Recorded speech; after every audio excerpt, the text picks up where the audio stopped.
Hey folks, welcome back to the channel. I told you I'm going to do back-to-back two videos. Actually, I decided not to take the pause because I'm in that mood. So I'll be doing back-to-back videos today without any break. So first video was this one, Dua Fragrances 22 Shades of Bergamo.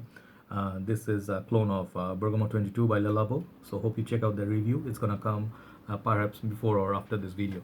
So I gave it very high marks for this one. Very impressive, okay?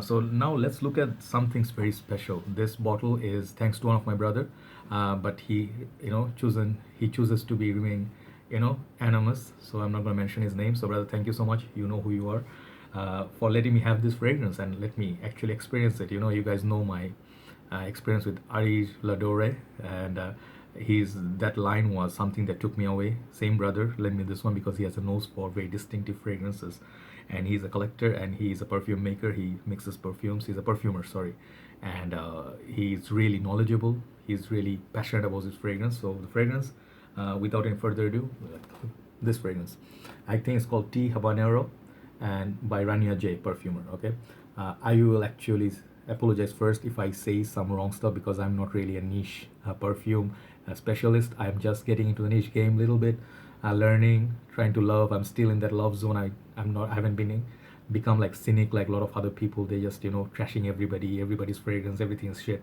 No, I'm not. I'm just a lover for perfumes.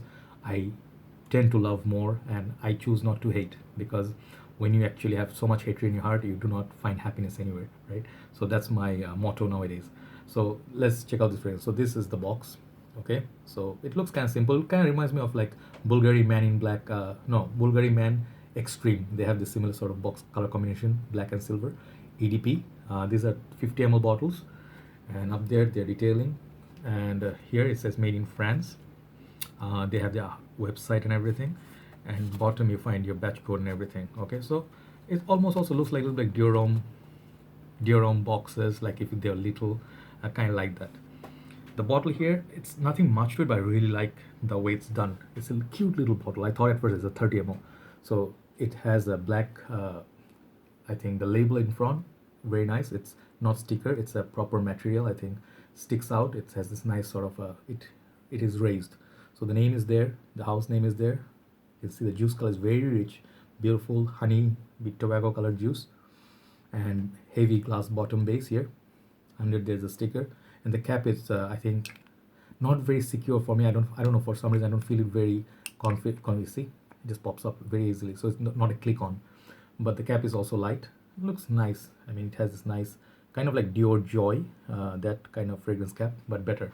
Here is your atomizer. So this fragrance is extremely potent. I wouldn't mess with this kind of fragrances if I just gonna go like sorry, I wouldn't spray this like, let's say 5-6 times. This is not that kind of fragrance. Okay, let's spray this and talk about it. I can smell it. It's strong. All right, let's go. Okay, yep, that's one spray, will last you for a very long time. So this fragrance, go one spray rule. So this fragrance is marketed for both women and men, I guess. So women come first before men. I mean, no, women are considered before men. So I'm trying to say this fragrance is unisex, and this fragrance I would not, on initial spray, I'm not gonna smell it like, oh, I just did. But this fragrance, let it come to you. This is the kind of fragrance, like, I just miss those days when Jeremy used to say like, let the fragrance come to you. I really like when he used to say that this fragrance will reach your nose, you don't have to reach for it. This is extremely potent. Opening it I saw Fragrantica, but I, without seeing Fragrantica, I found it very spicy. So there's like pink pepper, there's black pepper, and I think there's cardamom. So very sexy opening. So I saw mixed comments. Some people say it was too bold. Someone said it smells like that poop opening. He meant it in a good way. Like it's a very challenging fragrance opening, and it's very bold. So it's not in a bad way they meant, but I could see that this fragrance will scare off a lot of people. Moment they smell it, if they are not exposed to niche perfume world, if they are using Sauvage, they will smell this and they'll just make a U-turn and then run.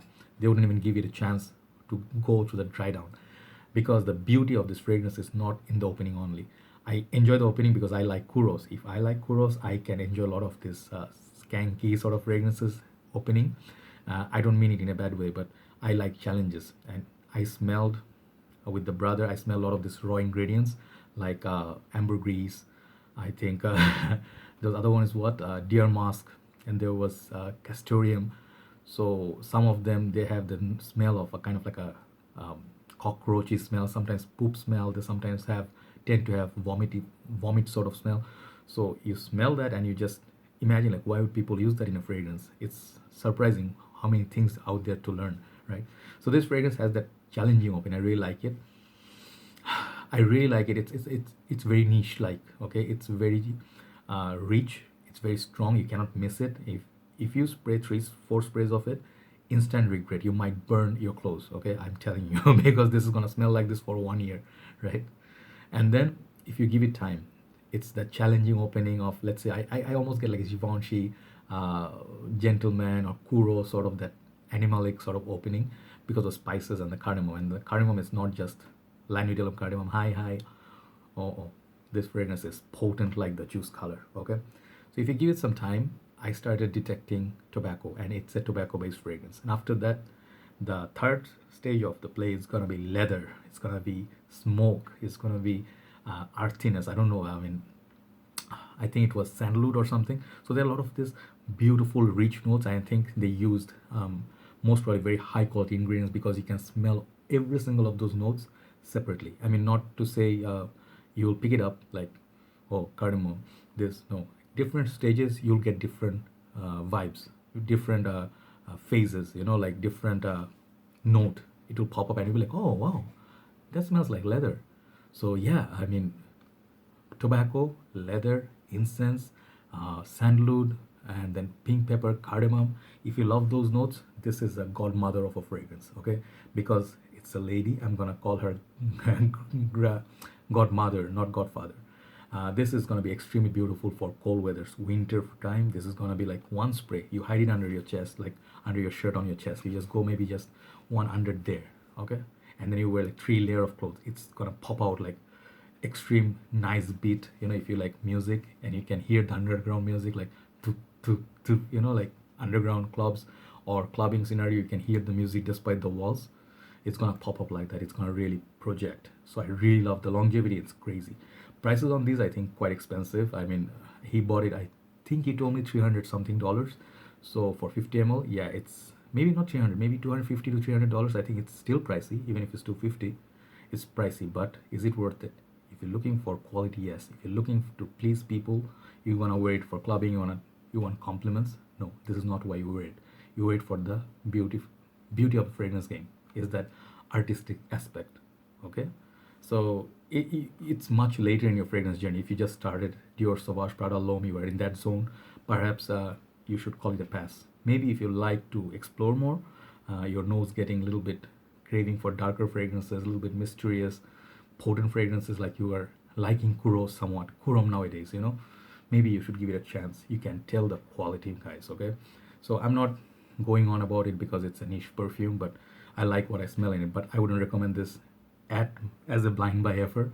But I would say if you're willing to explore niche, this is interesting one, right? I really like the richness of it. I like the spiciness of it. Every single phase is enjoyable for me. But I think I can see a lot of people will be struggling wearing this and rocking it with confidence, right? So overall, longevity, everything is crazy. 10. Smell of it, beautiful. I'm not going to rank it as with numbers. It's a beautiful creation, like a Taj Mahal. I leave it like that, okay? But it's a very love it or hate it kind of fragrance. So you really, really, really have to do a lot of testing, get a small sample and check it over the days, months. Then if you find it on one fine winter day when it's snowing outside, you're wearing like not fur coat, like leather coat, and you're having leather, what do you call those, gloves, and you spray a little bit on the leather, and that leather will just pop up beautifully, okay? So I think it would be great if you're having a cognac, you like your drink strong, and you're wearing leather jacket, leather shoes, leather, I mean, what do you call, belts, and you like the note of leather. This would be perfect on a snowy day, right? So that's my impression on this fragrance, and I really respect. I mean, even look at the paper. It has I don't think it shows. Yeah, the color. Make sure you do not spray this on a white shirt or t-shirt. It's gonna leave a mark, right? So yes, beautiful fragrance. Thank you so much, brother, for letting me have this experience or a tour with this beautiful fragrance. I cannot afford it, but I love this. Thank you so much, brother. All right. So this is Rani Ajay tea habanero. I think habanero. I could be wrong because habanero. I know they're like habanero spices. I used to have burgers in McDonald's during the World Cup time. They used to have this habanero burger, beef, mostly beef, and it's supposed to be from Brazil, habanero style. I don't know what was the inspiration, but maybe the habanero is kind of. I could be wrong. I'm just saying that. This is my imagination. Maybe they are just trying to portray the spices and put like a dedication or sort of like I don't know what do you call, not contribution. What's the word I'm looking for? Like a sort of like a, you know what I mean, like they're doing like a memorial service, not what am I saying, I lost for words. So they're sort of like, this is their take on that, to respect or show respect to this spices, maybe that's the impression, right? So that's all for now. Hopefully you have a nice day ahead and keep smelling good, stay positive, and always stay happy. That's the fragrance game. Go. See you soon. Good night from Dhaka, Bangladesh. Bye bye.